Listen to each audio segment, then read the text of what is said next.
I think I'm live. I'm not entirely sure. I've only done it once before in the park with Sue Elliott Nichols. Hello, dear.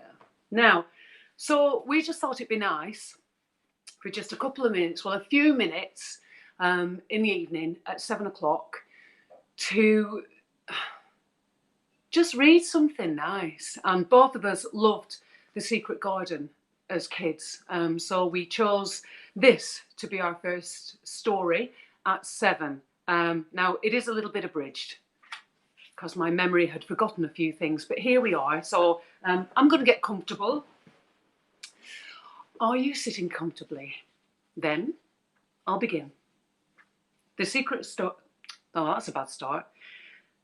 The Secret Garden by Frances Hodgson Burnett. Chapter 1. When Mary Lennox was sent to Misselthwaite Manor to live with her uncle, everybody said she was the most disagreeable looking child ever seen. It was true, too. She had a little thin face and a little thin body, thin light hair and a sour expression. Her hair was yellow and her face was yellow because she'd been born in India and had always been ill in one way or another. Her father had a position under the English government and had always been busy and ill himself. And her mother had been a great beauty who cared only to go to parties and to amuse herself with gay people. She had not wanted a little girl at all, and when Mary was born, she handed her over to the care of an ayah, who was made to understand that if she wished to please the Mem Sahib, she must keep the child out of sight as much as possible. So, when she was a sickly, fretful little baby, she was kept out of the way. And when she became a sickly, fretful, toddling thing, she was kept out of the way also. She never remembered seeing familiarly anything but the faces of her ayah and the other servants. And as they always obeyed her and gave her her own way in everything, because the Mem Sahib would be angry if she was disturbed by her crying, by the time she was 6 years old, Mary was as tyrannical and selfish a little prig as ever lived. The young English governess who came to teach her to read and write disliked her so much that she gave up on her place in 3 months. And when other governesses came to try to fill it, they always went away in a shorter time than the first one. So, if Mary had not chosen to really want to know how to read books, she would never have learned her letters at all. One frightfully hot morning, when she was about 9 years old, she awakened feeling very cross, and she became crosser still when she saw that the servant who stood by her bedside was not her ayah. "Why did you come?" she said to the strange woman. "I will not let you stay. Send my ayah to me." The woman looked frightened, but she only stammered that the ayah could not come. And when Mary threw herself into a passion and beat and kicked her, she looked only more frightened and repeated that it was not possible for the ayah to come to Mrs. Sahib. There was something mysterious in the air that morning. Nothing was done in its regular order, and several of the servants seemed to be missing, while those whom Mary did see slunk or hurried about with ashy and scared faces. But no one would tell her anything, and her ayah did not come. She was actually left alone as the morning went on, and at last wandered out into the garden and began to play by herself under a tree near the veranda. She pretended that she was making a flower bed, and she stuck a big scarlet hibiscus blossom into little heaps of earth, all the time growing more and more angry and muttering to herself the things she would say and the name she would call Sadie when she returned. "Prig, prig, daughter of prig," she said, because to call someone a prig is the worst insult of all. She was grinding her teeth and saying this over and over again when she heard her mother come out onto the veranda with someone. She was with a fair young man, and they stood talking together in low, strange voices. Mary knew the fair young man who looked like a boy. She had heard that he was a very young officer who had just come from England. The child stared at him, but she stared most at her mother. She always did this when she had a chance to see her, because the Mem Sahib, Mary used to call her that more often than anything else, was such a tall, pretty person and wore such lovely clothes.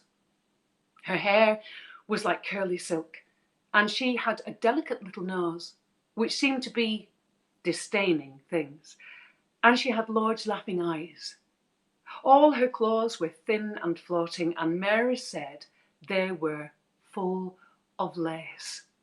They looked fuller of lace than ever this morning, but her eyes were not laughing at all. They were large and scared, and lifted imploringly to the fair boy officer's face. "Is it so very bad? Oh, is it?" Mary heard her say. There was confusion and bewilderment, and Mary hid herself in the nursery and was forgotten by everyone. Nobody thought of her, nobody wanted her, and strange things happened of which she knew nothing. Mary alternately cried and slept through the hours. Once she crept into the dining room and found it empty, though a partly finished meal was on the table, and chairs and plates looked as if they'd been hastily pushed back when the diners rose suddenly for some reason.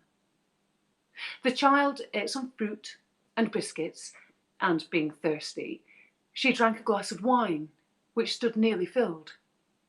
It was sweet, and she did not know how strong it was. Very soon it made her intensely drowsy, and she went back to her nursery and shut herself in again. The wine made her so sleepy that she could scarcely keep her eyes open, and she lay down on her bed and knew nothing more for a long time. Many things happened during the hours in which she slept so heavily, but she was not disturbed by the sound of things being carried in and out of the bungalow. When she awakened, she lay and stared at the wall. The house was perfectly still. She had never known it to be so silent before. She heard neither voices nor footsteps, and wondered if all the trouble was over. She wondered also who would take care of her now her ayah was gone. There would be a new ayah, and perhaps she would know some new stories. Mary had been rather tired of the old ones. She did not cry because her nurse was gone. She was not an affectionate child, and had never cared much for anyone. The noise and hurrying about had frightened her, and she had been angry because no one seemed to remember that she was there.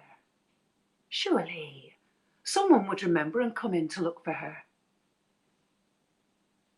But no one came, and as she lay waiting, the house seemed to grow more and more silent. She heard something rustling on the matting, and when she looked down, she saw a little snake gliding along and watching her with eyes like jewels. She was not frightened, because he was a harmless little thing who would not hurt her, and he seemed in a hurry to get out of the room. He slipped under the door as she watched him. "How queer and quiet it is," she said. "It sounds as if there was no one in the bungalow but me and the snake." Almost the next minute, she heard footsteps in the compound and then on the veranda. There were men's footsteps, and the men entered the bungalow and talked in low voices. No one went to meet or speak to them, and they seemed to open doors and look into rooms. "What desolation," she heard one voice say. "That pretty, pretty woman. I suppose the child, too. I heard there was a child, though no one ever saw her." Mary was standing in the middle of the nursery when they opened the door a few minutes later. She looked an ugly, cross little thing and was frowning because she was beginning to be hungry and feel disgracefully neglected. The first man who came in was a large officer she had once seen talking to her father. He looked tired and troubled, but when he saw her, he was so startled he almost jumped back. "Barney!" he cried out. "There's a child here, a child alone in a place like this. Mercy on us, who is she?" "I am Mary Lennox," the little girl said, drawing herself up stiffly. She thought the man was very rude to call her father's bungalow a place like this. "I fell asleep, and I've only just wakened up. Why does nobody come?" "It is the child no one ever saw," exclaimed the man, turning to his companion. "She has actually been forgotten." "Why was I forgotten?" Mary said, stamping her foot. "Why does nobody come?" The young man, whose name was Barney, looked at her. And he looked at her very sadly. Mary even thought she saw him wink his eyes, as if to wink tears away. "Poor little kid," he said. "There's nobody left to come." It was in that strange and sudden way that Mary found out that she had neither father nor mother left, that they had been carried away in the night, and that the few servants also had left the house as quickly as they could get out of it, none of them even remembering that there was a Mrs. Sahib. That was why the place was so quiet. It was true that there was no one in the bungalow but herself and the little rustling snake. Well, that's the end of chapter 1. Chapter 2 will hopefully be tomorrow, read by the wonderful Sue Elliott-Nichols. So, I don't know, you might have enjoyed it, you might not. I hope you did. But here's to you a glass. Here's a jar to you all. And as my mum always said, in the worst of times, this too shall pass. I don't know how to stop it.